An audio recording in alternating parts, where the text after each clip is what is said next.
Di sebuah kota kecil di Gujarat, wilayah yang terkenal dengan industri tekstilnya, berdirilah sebuah bengkel sederhana bernama Asu Machine Works. Bengkel itu didirikan oleh seorang teknisi bernama Arvind Sutar yang akrab dipanggil Asu sejak kecil. Awal yang sederhana, Asu tumbuh di keluarga penenun tradisional.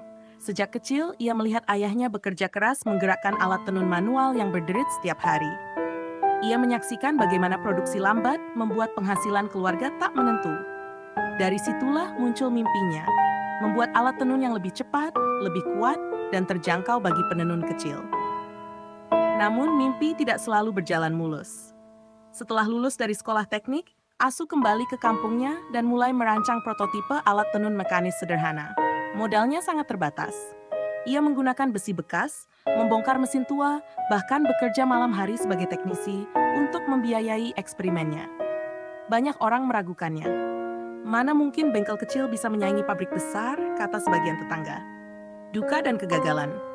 Prototipe pertamanya gagal total. Mesin macet, benang sering putus, dan hasil tenun tidak rata. Seorang pembeli pertamanya bahkan mengembalikan mesin itu sebagai pegawai saja. Namun melihat ayahnya yang tetap setia menenun secara manual, semangatnya bangkit kembali. Ia mulai mendatangi para penenun satu persatu, mendengarkan keluhan mereka. Mesin yang terlalu mahal, perawatan yang rumit, suku cadang sulit dicari.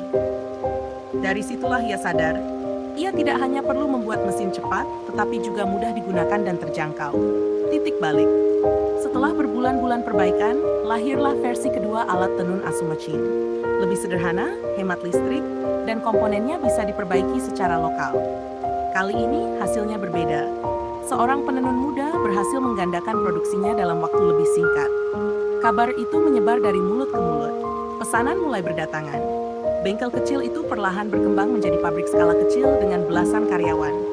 Asu tidak melupakan masa sulitnya. Ia tetap menyediakan pelatihan gratis bagi penenun desa agar mereka bisa mengoperasikan mesin dengan percaya diri. Suka yang menguatkan. Beberapa tahun kemudian, Asu Machine dikenal sebagai produsen alat tenun skala menengah yang membantu banyak usaha kecil di India. Bagi Asu, keberhasilan terbesar bukanlah keuntungan, melainkan melihat para penenun bisa menyekolahkan anaknya, meningkatkan kualitas kain, bersaing di pasar yang lebih luas. Setiap kali mendengar deru mesin tenun hasil rancangannya, ia teringat suara alat tenun kayu milik ayahnya dahulu. Dari suara berderit sederhana itulah lahir sebuah perubahan. Pelajaran dari kisah Asu Machine. 1. Kegagalan adalah bagian dari proses inovasi. 2. Mendengarkan kebutuhan pengguna lebih penting daripada sekadar mengejar teknologi canggih. Kesuksesan sejati adalah ketika karya kita membantu kehidupan orang lain.